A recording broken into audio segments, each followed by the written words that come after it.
Bismillahirrahmanirrahim. Welcome student to another video lecture. Today we will discuss about the urinary system of human. तो first of all हम लोग यहाँ पे देखेंगे कि what are the components of the urinary system of human. तो इसमें सबसे पहले components के अंदर हमारे पास आ जाते हैं a pair of kidneys, ये आपने बता देना है, और यूरेटर ये भी पेयर में होते हैं। उसके बाद यूरिनरी ब्लैडर 1 और उसके बाद यूरिथ्रा 1।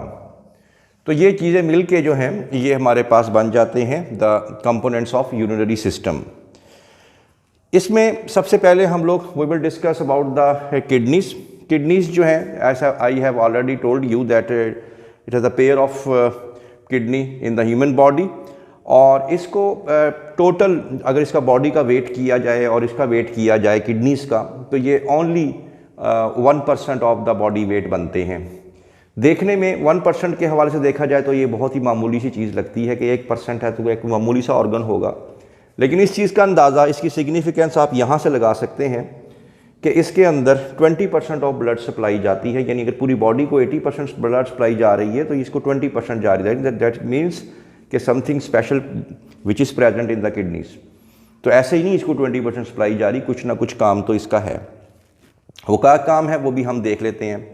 तो सबसे पहले हम इसको स्ट्रक्चरली इसका देख लेते हैं क्या इसमें इसका है। तो ये हमारे पास आ जाएंगे जी पेयर ऑफ किडनीज आ जाएंगे, पेयर ऑफ किडनीज। और यहाँ पे जो किडनी को जो ऑक्सीजनेटेड ब्लड की जो सप्लाई दी जाती है उसको हम लोग कहते हैं रीनल आर्टरी।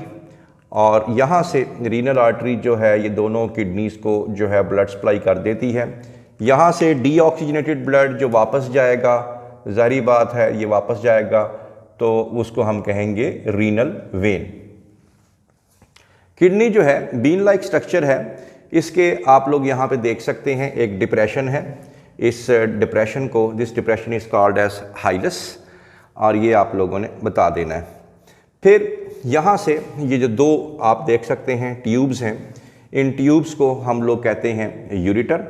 यूरिटर्स जो हैं ये ओपन इनटू द ब्लैडर और via an opening which is called as ureteral orifice. यहाँ पे दो ओपनिंग्स होती हैं और ये इसके अंदर गई होती हैं ब्लैडर के अंदर, और यहाँ पे यूरिन जो है आके टेम्पररी स्टोर्ड हो जाता है।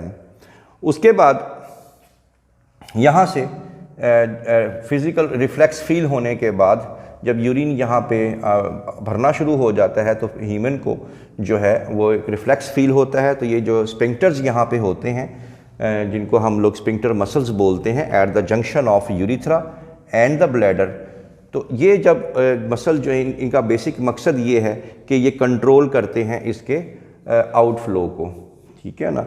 तो ये कंट्रोल करते हैं, ये जब कंट्रैक्ट हो जाएंगे तो ज़ाहिर बात है तो ये ओपन होगा, तो उसके बाद जो है ये नीचे की तरफ को यहाँ से यूरिन जो है ये पास होना शुरू हो जाएंगे। तो ये आप लोगों ने इसमें बता देना है। तो ये इसका ओवरऑल स्ट्रक्चर आ गया। अब किडनी को अगर हम लोग इसका लॉन्गिट्यूडनल सेक्शन देखें तो आप लोग ये किडनी को अगर हम काट के देखें तो किडनी जो है, किडनी के अंदर आपको बहुत से जो है वो स्ट्रक्चर्स नज़र आएंगे, और उन स्ट्रक्चर्स को हम लोग कहते हैं रीनल पायरामिड्स। ये रीनल पायरामिड्स हैं, these are the renal pyramids. और ये रीनल पायरामिड्स जो हैं इनकी जो ओपनिंग्स होती हैं इनको हम लोग बोलते हैं पेपिला। पेपिला, यहाँ पेपिला, और ये तमाम के तमाम जो पेपिला हैं ये ओपन हो जाते हैं एक कैविटी के अंदर, और इस अंदर वाली जो कैविटी है इस कैविटी को हम लोग बोलते हैं पेल्विस, और पेल्विस बोलते हैं। और यहीं से ही जो है वो यूरिटर जो है वो बाहर की तरफ को निकलता है, और यहीं से ही यूरिन ब्लैडर में और ब्लैडर से बॉडी से बाहर चला जाता है। ये तो हो गया इसका ओवरऑल स्ट्रक्चर। अब ये जो रीनल पायरामिड्स हैं, रीनल पायरामिड्स की जो बेस होती है वो at the border of cortex and medulla होती है। यानी जो किडनी का आउटसाइड वाला हिस्सा है ये कहलाता है रीनल कॉर्टेक्स, और ये जो अंदर वाला हिस्सा है इसको हम लोग बोलते हैं रीनल मेड्यूला। याद रखें, जहाँ जहाँ बायो में आप लोग कॉर्टेक्स के बारे में पढ़ते हैं, कॉर्टेक्स हमेशा बाहर वाला हिस्सा ही होता है, क्योंकि कॉर्टेक्स जो है इसका मतलब होता है बार्क, और बार्क हमेशा बाहर होती है। और मेड्यूला का मतलब होता है मैरो, और मैरो हमेशा इनसाइड होती है। अब आपने एक बात याद रखनी है कि यहाँ पे ये हमारे पास जो किडनी है, जो कॉर्टेक्स से लेके जैसे जैसे आप लोग मेड्यूला की तरफ जाते हैं, तो ये अंदर वाला हिस्सा जो है वो ज़्यादा कंसंट्रेटेड होना शुरू हो जाता है, यानी ज़्यादा हाइपर ऑस्मोटिक होना शुरू हो जाता है, या अंदर साल्ट की कंसंट्रेशन या सल्यूट की कंसंट्रेशन अंदर की तरफ बढ़ना शुरू हो जाती हैं बाहर से जब आप अंदर की तरफ जाएं। क्यों होती हैं वो तो हम बाद में देख लेते हैं।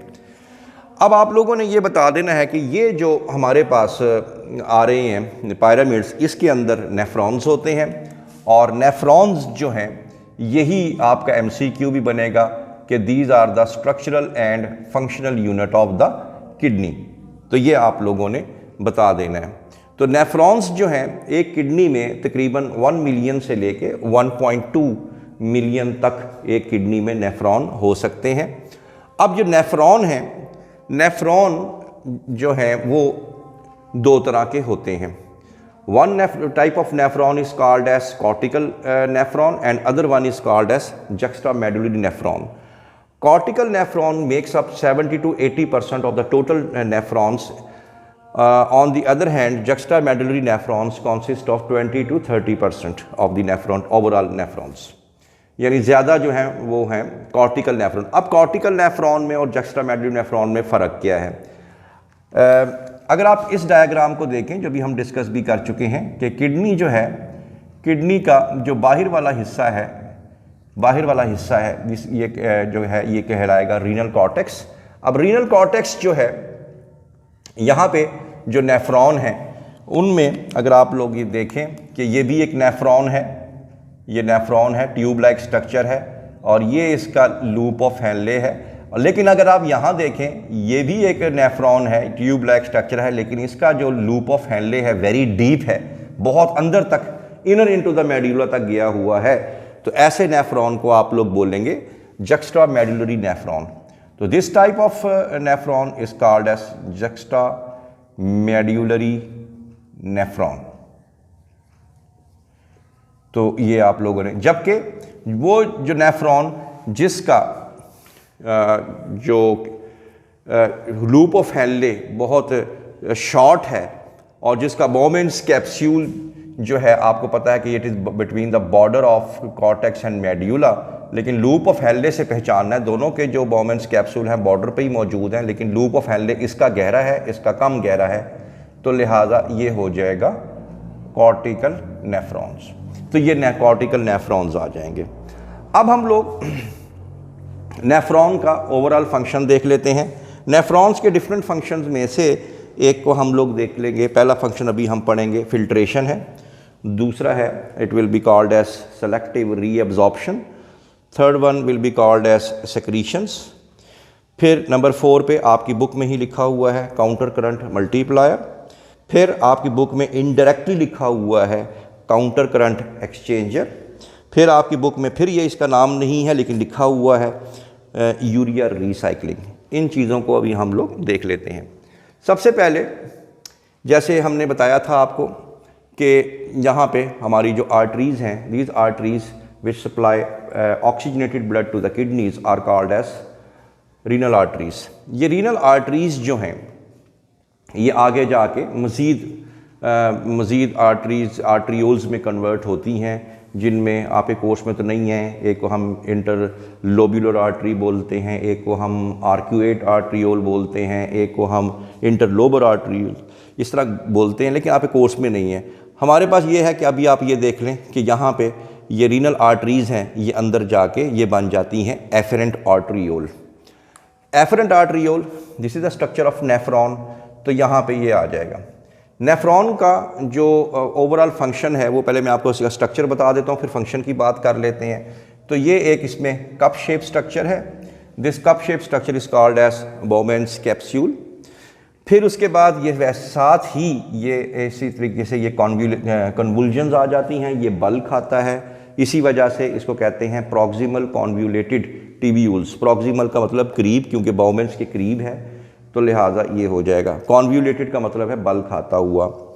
फिर उसके बाद ये लूप है, इसको लूप ऑफ हेनले बोलते हैं। और लूप ऑफ हेनले के दो हिस्से हम लोग कर लेंगे। एक को हम कहेंगे ये आ जाएगा डिसेंडिंग लूप ऑफ हेनले, और उसके बाद ये आ जाएगा ascending loop of Henley. Ascending loop of Henle के भी दो हिस्से होते हैं, एक thin part of ascending loop of Henley और एक thick part of the ascending loop of Henley. उसके बाद ये फिर बल खाती है, इसको हम कहते हैं डीसीटी यानी डिस्टल कॉन्वोल्यूटेड टिब्यूल। डिस्टल का मतलब क्योंकि बाउमेन से दूर है इसलिए डिस्टल हो गया, कॉन्वोल्यूटेड इस वजह से बल खा रही है। टिब्यूल तो ट्यूब तो ये है ही है, और अल्टीमेटली ये ट्यूब जो है एक बड़े पाइप में, जिसको हम लोग कहते हैं कलेक्टिंग डक्ट, उसमें चली जाती है। अब इसके फंक्शंस की तरफ अगर हम बात करें, फंक्शन में सबसे पहले जैसे मैंने आपको बताया कि रीनल आर्टरीज यहाँ पे आके कन्वर्ट हो गई एफरेंट आर्टरियोल्स में, और एफरेंट आर्टरियोल्स जो हैं आने के साथ ही यहाँ पे ये मैश बनाती हैं कैपिलरीज का, और यहाँ से दूसरी तरफ से निकल जाती हैं। तो पहले तो मैं आपको फ़र्क बता दूं कि जो तो ब्लड लेके आ रहा है यहाँ पे, उसको आपने ए से शो करना है। ए फॉर अराइवल समझ लें, याद कर लें, एफरेंट आर्टरियोल बोलेंगे। और जो यहाँ से आर्टरियोल जो है बाहर निकल रही है उसको ईफरेंट आर्टरियोल, ई से एग्जिट याद कर लें, जो निकल रही है यहाँ से, तो यहाँ पे आ रही है। और इसके अलावा यहाँ पे अगर आप लोग देखें, यहाँ पे इसने बहुत ज़्यादा कैपिलरीज बनाई हुई हैं, जाल बनाया हुआ है, एंड दिस मैश, दिस जाल इज कॉल्ड एज ग्लोमेरुलस। इसको आप लोग फिर ग्लोमेरुलस कहते हैं। एक बात और याद रख लें कि बाउमेंस कैप्सूल प्लस ग्लोमेरुलस दोनों को जब आप लोग जमा करेंगे तो ये बन जाएगा रीनल कॉर्पसल। Renal corpuscle. अच्छा जी, अब होता क्या है? होता ये है कि एफरेंट आर्टरियोल और इफरेंट आर्टरियोल यहाँ से ब्लड आया, और ब्लड यहाँ पे एक बात आपने याद रखनी है कि जो एफरेंट आर्टरियोल है उसका डायामीटर जो है वो कंपैरेटिवली बड़ा होता है as compare to efferent arteriole के। तो हम भी इसका डायामीटर थोड़ा बड़ा कर देते हैं। अब होगा क्या? अब एक पाइप देखें पीछे से बड़ा है और एक पाइप आगे से छोटा है, तो पीछे से बहुत फ्लो आ रहा है, आगे से पाइप छोटा है, तो जाहिर बात है यहाँ पे एक प्रेशर जनरेट होगा कैपिलरीज के अंदर। तो कैपिलरीज के अंदर के जो सेल्स हैं वहाँ पे उसके अंदर फेनिस्ट्रेशंस होती हैं, वहाँ पे बहुत बारीक बारीक ओपनिंग होती हैं। पहली बात तो ये है कि यहाँ जब प्रेशर आएगा, प्रेशर बढ़ जाएगा, और उस प्रेशर के अंदर फेनिस्ट्रेशन होंगी। कैपिलरीज के अंदर बहुत बारीक बारीक जो उसके सेल्स हैं उन्हें सुराख होते हैं, तो प्रेशर लगेगा। इस प्रेशर को हम लोग प्रेशर फिल्ट्रेशन भी बोलते हैं। फिर ये जो बाउमेंस कैप्सूल है, बाउमेंस कैप्सूल के दरमियान में ये जो सेल्स हैं, इनमें पोडोसाइट्स भी इनको कहा जाता है। यहाँ पे इंटरसेलुलर स्पेसेस हैं, इसकी वजह से जो कुछ भी ब्लड के अंदर प्रेशर की वजह से यहाँ निकल सकता है वो निकल के यहाँ आ जाएगा। क्या कुछ आ जाएगा? It can be water, amino acids, glucose, urea, some salts. यहाँ पे रेड ब्लड सेल्स या दूसरे सेल्स या लार्ज प्रोटीन्स जो हैं वो यहाँ पे नहीं आ सकते, तो लिहाजा वो इधर आ जाएंगे। तो जब यहाँ पे ये अपीयर हो जाएगा तो अब आप इसको ग्लोमेरुलर फिल्ट्रेट कहेंगे। तो लिहाजा हमारा पहला काम जो है फिल्ट्रेशन का यहाँ पे हो गया।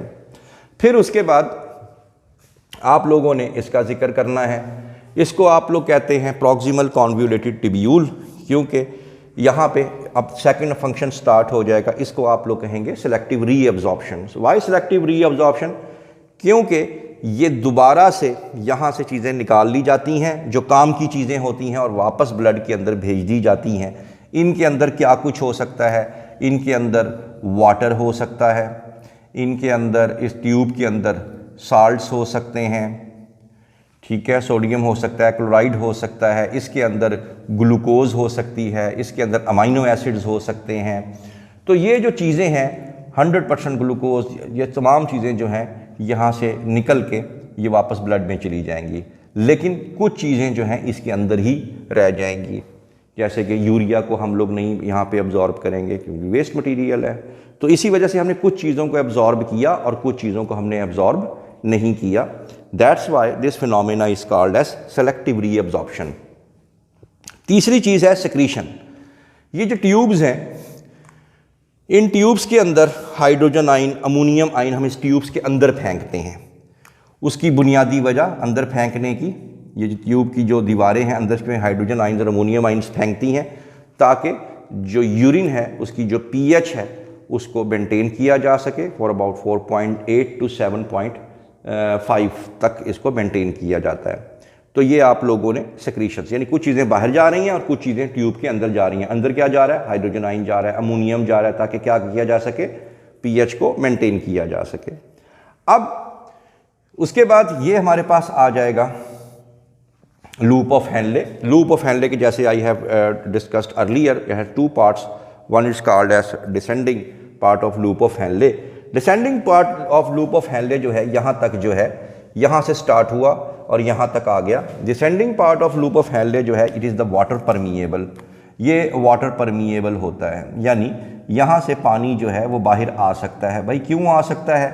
वो इसलिए आ सकता है, जैसे मैं अभी आपको थोड़ी देर पहले बता चुका हूँ कि यहाँ ये अगर फ़र्ज़ करें ऊपर कॉर्टेक्स है, तो जैसे जैसे नीचे की तरफ आएंगे, मेड्यूला की तरफ आएंगे, ये जो है हाइपर ऑस्मोटिक इंटरस्टिशियम होना शुरू हो जाएगा, यानी बाहर सॉल्ट की कंसंट्रेशन बढ़ना शुरू हो जाती है और अंदर जो है वो हाइपोटोनिक होना शुरू हो जाता है। इसी वजह से जो वाटर है, आपको हमेशा पता है कि हाइपो से हाइपर की तरफ जाता है, तो पानी जो है यहाँ से बाहर की तरफ को निकलना शुरू हो जाएगा। लेकिन अभी तक मैंने आपको ये नहीं बताया कि यहाँ पे साल्टी क्यों होता है, वो अभी थोड़ी देर तक बता दूंगा। लेकिन अभी आप ये समझ लें कि ऊपर से नीचे की तरफ आएंगे तो यहाँ कंसंट्रेशन बढ़ना शुरू हो जाएगी। तो ये यहाँ पे वाटर, ये फ्रीली परमिएबल एरिया है, यहाँ से ईजिली पानी बाहर निकल जाता है। ये जो एरिया है यहाँ से लेके early part of the proximal convoluted tubule, इसको वाटर टाइट एरिया बोलते हैं, यानी यहाँ से पानी बाहर नहीं निकल सकता। ठीक है, लेकिन क्या होगा कि यहाँ से जैसे ही जो इस ट्यूब के अंदर जो कुछ भी अब फिर रहा है उसको हम फ्लूइड कह सकते हैं, फिल्ट्रेट बोल सकते हैं। तो जैसे ही ये ट्यूबुलर जो इसमें फ्लूइड है, जैसे ही ये ऊपर की तरफ को आएगा तो इसको हम कहेंगे ascending loop of Henle, thin part और thick part of ascending loop of Henle. तो यहाँ पे जो इसकी ट्यूब्स होती हैं, थिक पार्ट ऑफ द, यहाँ पे एक पंप होता है जिसको आपने आगे भी पढ़ेंगे और पढ़ा भी होगा, सोडियम पोटाशियम पंप। ये सोडियम पोटाशियम पंप क्या करता है कि यहाँ पे जो थिक पार्ट है यहाँ से सोडियम को बाहर निकालता है, और जब ये सोडियम को जब ये बाहर निकालेगा तो आप लोग खुद समझदार हैं कि जब यहाँ पे हाइपर जो ऑस्मोटिक जो है वो माहौल क्रिएट हो जाएगा, यानी यहाँ पे साल्टी। और यही वजह है, जैसे मैंने बताया था, कि जब आप कॉर्टेक्स से मेड्यूला की तरफ जाते हैं तो यहाँ पे सोडियम आयन की जो कंसंट्रेशन है, सॉल्ट्स की जो कंसंट्रेशन है, क्लोराइड की जो कंसंट्रेशन है, वो यहाँ पे बढ़ना शुरू हो जाती है, जिसकी वजह से ये जो इलाका है ये हाइपर ऑस्मोटिक हो जाता है। और यही वजह थी जब यहाँ पे डिसेंडिंग लूप ऑफ हेनले में जब यहाँ पे फिल्ट्रेट आ रहा था तो पानी जो है इसी हाइपर ऑस्मोटिक माहौल की वजह से पानी बाहर जाना शुरू हो गया। उसके बाद यहीं से जब यहाँ से ये सोडियम बाहर निकलता जाएगा और ये सोडियम पोटाशियम पंप बार बार इसको बाहर निकालते जाएंगे, तो यहाँ पे जो कंसंट्रेशन है वो बढ़ती जाती है। 300 मिली ऑस्मोल पर लीटर, 600 मिली ऑस्मोल पर लीटर, 800 मिली ऑस्मोल पर लीटर, तकरीबन 1200 मिली ऑस्मोल पर लीटर तक यहाँ पे बढ़ती जाएगी। इसी वजह से इस फिनोमेना को हम लोग काउंटर करंट मल्टीप्लायर बोलते हैं। काउंटर करंट क्यों कहते हैं? पहली बात है, काउंटर का मतलब होता है ऑपोजिट। भाई ये फ्लो नीचे की तरफ आ रहा है, ये फ्लो ऊपर की तरफ जा रहा है, तो काउंटर का तो मतलब हो गया ऑपोजिट, और करंट का मतलब हो गया फ्लो। तो काउंटर करंट यहाँ पे फ्लो नीचे की तरफ को है, ये फ्लो ऊपर की तरफ को है, तो लिहाजा काउंटर करंट हो गया। और मल्टीप्लायर क्यों कह रहा है? कि हर फ्लो के साथ यहाँ पे जो कंसंट्रेशन है वो बढ़ती ही जा रही है, तो इसे कहेंगे काउंटर करंट मल्टीप्लायर। और ये बहुत इंपॉर्टेंट फिनोमेना है, तभी डिस्टल ट्यूब्यूल से यहाँ से जो वाटर है वो बाहर आता है। उसके बाद यहाँ से करते हुए हमारे पास आ जाता है ये डिस्टल कॉन्वोल्यूटेड ट्यूब्यूल। उसके बाद हमारे पास डिस्टल कॉन्वोल्यूटेड ट्यूब्यूल का जो ये लेटर पार्ट है, ये अर्ली पार्ट तक तो मैंने बताया पानी नहीं निकल सकता, हाँ साल्ट्स वगैरह निकल सकते हैं, लेकिन ये डिस्टल पार्ट जो है यहाँ से वाटर जो है यहाँ से निकल सकता है। लेकिन मेनली यहाँ से अगर आप इस इलाके से इस इलाके तक देखें तो ये तमाम का तमाम जो इलाका है ये वाला, इस पे मैं क्वेश्चन मार्क डाल देता हूँ, इस पे मैं क्वेश्चन मार्क डाल देता हूँ। यहाँ तक ये जो इलाका है, ख़ासतौर पे ये जो कलेक्टिंग डक्ट है, it is under the influence of a hormone which is called as ADH, anti diuretic hormone. अब एंटी ड्यूरेटिक हार्मोन, क्योंकि जब यहाँ पे सब चीज़ें चले गई, साल्ट आ गया, यहाँ पे आ गया, तो अब अगर बॉडी के अंदर पानी की कमी है तो हमारा जो पोस्टीरियर लोब ऑफ पिट्यूटरी है वो एक हार्मोन प्रोड्यूस करता है, उसको हम लोग बोलते हैं ADH। तो जब ADH प्रोड्यूस होगा तो ये जो कलेक्टिंग डक्ट है यहाँ से भी तेज़ी से पानी बाहर की तरफ को इंटरस्टिशियम में निकलना शुरू हो जाएगा, और जितना जितना पानी बाहर निकलेगा उतना ही यूरिन कंसंट्रेटेड होता चला जाएगा। But again it depends upon the availability of water. अगर पानी बहुत ज़्यादा है तो ADH प्रोड्यूस नहीं होगा, अगर पानी जो है बॉडी के अंदर फ्लडेड कम हुआ है, पानी के अंदर शॉर्टेज है, तो फिर ADH प्रोड्यूस होगा और उतना ही पानी जो है वापस इसकी तरफ को जाना शुरू हो जाएगा। तो ये आप लोगों ने इसके अंदर बता देना है। अब यहाँ पे कुछ लोग ये क्वेश्चन पूछ सकते हैं कि भाई अगर यहाँ पे बार बार सोडियम जो है वो निकल रहा है तो यहाँ तो इतना ज़्यादा नमक हो जाना चाहिए, तो ये मेंटेन कैसे होता है? तो फिर हम इस तरफ आ जाएंगे, इसको कहते हैं counter current exchanger. Counter current exchanger जो है ये जो अंदर यहाँ पे जो इंटरस्टिशियम है यहाँ पे सल्यूट की कंसंट्रेशन को मेंटेन करने के लिए होता है, वरना वो जो सोडियम पोटाशियम पंप है वहाँ यहाँ तो बहुत ज़्यादा बढ़ा देगा। अब ये कैसे बनती है, ये कैसे होता है काउंटर करंट एक्सचेंजर? इसके लिए आता है जी वेजर एक्टा।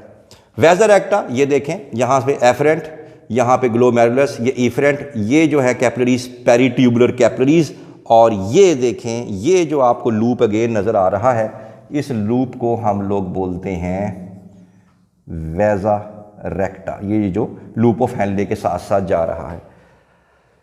अब ये क्या करता है कि जैसे ही ये नीचे की तरफ को आएगा तो आपको पता है कि ये हाइपरटोनिक माहौल में आ जाएगा, ठीक है, यानी बाहर हाइपरटोनिक और अंदर हाइपोटोनिक। तो पानी जो है अगेन यहाँ से भी बाहर निकलेगा, पानी बाहर निकलेगा, लेकिन जब ये लूप ऑफ हेनले यहाँ से वापस ऊपर जाएगी तो ये पानी को वापस लेती भी जाएगी ताकि पानी मेंटेन रहे। इसी तरह यही जो सोडियम आयंस की कंसंट्रेशन है, वो सोडियम आयंस भी जो हैं ये इसके अंदर जाना शुरू हो जाते हैं। सोडियम आयंस इसमें जाना शुरू, किस में जाना शुरू हो जाते हैं? वेजा रेक्टा के अंदर, ताकि अंदर सल्यूट की कंसंट्रेशन यहाँ पे इंटरस्टिशियम में क्या रहे, मेंटेन रहे। इसी वजह से इस फिनोमेना को हम लोग कहते हैं काउंटर करंट एक्सचेंजर। याद रखिएगा काउंटर करंट मल्टीप्लायर जो है कंसंट्रेशन बढ़ाने के लिए होता है, जबकि एक्सचेंजर जो है वो उसको मेंटेन, और इसके लिए रिस्पॉन्सिबल कौन है? वेजा रेक्टा। आखिरी चीज़ मैं आपको बताऊंगा यहाँ पे यूरिया रिसाइकलिंग, आखिरी 2 लाइनों में लिखा हुआ है कि यूरिया रिसाइकलिंग में ये जो आखिरी पार्ट होता है, this is the last part of the collecting duct, ये जो पार्ट होता है it is permeable to urea. यहाँ से कुछ ना कुछ यूरिया जो है वो निकल के आ जाता है, और निकल के आने के बाद अब यहाँ पे जब यूरिया इस जगह पे आ जाएगा तो यहाँ पे अगेन हाइपर ऑस्मोलरिटी जनरेट हो जाएगी इसके। और मैंने बताया आपको कि मेड्यूला में यहाँ पे कंसंट्रेशन ज़्यादा रखना ज़रूरी है, वरना ये पानी वगैरह बाहर नहीं निकलेगा। और फिर ये यूरिया कहाँ जाएगा? ये यूरिया दोबारा से इनमें चला जाता है लूप ऑफ हेनले असेंडिंग में, और फिर यहाँ से होके यहाँ से बॉडी से बाहर और कुछ यहाँ। इसी वजह से इस फिनोमेना को यूरिया रीसाइक्लिंग कहते हैं। याद रखिएगा urea cycle is another thing which is operating in the liver, but this is called as urea recycling, यानी यूरिया यहाँ पर रीसाइकिल हो रहा है to maintain the hyper osmolar environment in the kidney interstitium. तो ये आप लोगों ने बता देना है। 2 हार्मोन्स जो हैं बहुत इंपॉर्टेंट हैं आपके कोर्स के अंदर जो अक्सर आ जाते हैं। एक तो मैंने बता दिया आपको ADH, anti diuretic hormone, which is release from the posterior lobe of pituitary, और ये एक्ट किस पे करता है? कलेक्टिंग डक्ट पे। मकसद क्या है? Reabsorption of water. एक और हार्मोन है, उसका नाम है aldosterone, which is release from adrenal cortex. Adrenal cortex यानी एक और ग्लैंड होता है जो किडनी के ऊपर होता है, एड्रीनल कॉर्टेक्स, बाहर वाला हिस्सा अगेन कॉर्टेक्स।